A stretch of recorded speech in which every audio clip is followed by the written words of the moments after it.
Literally true story. Chinese communists rewrite our Bible. It's actually funny. Sort of. In a way. Are the Chinese communists really rewriting the Bible? Yes, they are. Persecution.org had a story about it. CCP authorities in Henan province forced Protestant churches to replace the Ten Commandments with Xi Jinping quotes, changing the first commandment from "Thou shalt have no other gods before me" to "Resolutely guard against the infiltration of Western ideology." Another example of the commie rewrite is the story in the Gospel of John about the stoning of a woman who committed adultery. In our Bible, Jesus stops it by saying to the crowd, "Let he who is without sin cast the first stone." The Chinese communists rewrote it to end with, "Jesus himself stoned the adulterous woman to death." We said in the subtitle that communists changing the Bible is funny, sort of. So what, you may ask, is funny about that?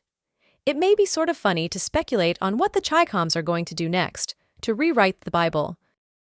Maybe they will rewrite Matthew 7:9-11, which says, "Or what man is there of you, whom if his son ask bread, will he give him a stone? Or if he ask a fish, will he give him a serpent?"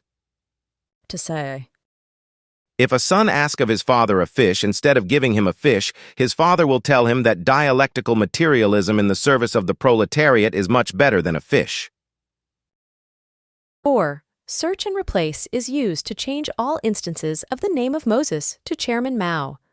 Or when the storm threatens the boat on the Sea of Galilee and the disciples wake Jesus, instead of calming the storm, he throws the disciples overboard and drinks martinis as he watches them drown. When the angels come to tell the shepherds that Christ is born, it's not angels, it's Fidel Castro, Pol Pot, and Kim Jong-il.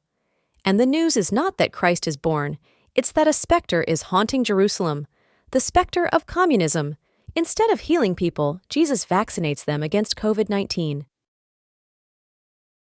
Okay, not so funny after all, maybe? No, in fact, not really much different from what the US leftists do. The January 6th protest was, they say, an insurrection. But when leftists mob the Capitol, or even bomb it, as they did in 1971, that's just mostly peaceful protesting. The U.S. leftist-controlled mass media is essentially a stream of false claims, as we show in our piece titled Claims Leftists Make. So yes, the leftists in the U.S. are not much different than the ones in China. Thank you for your interest in rightful freedom. Please help us grow by liking and subscribing and commenting. We would love your feedback, and see more content at our website, rightfulfreedom.com.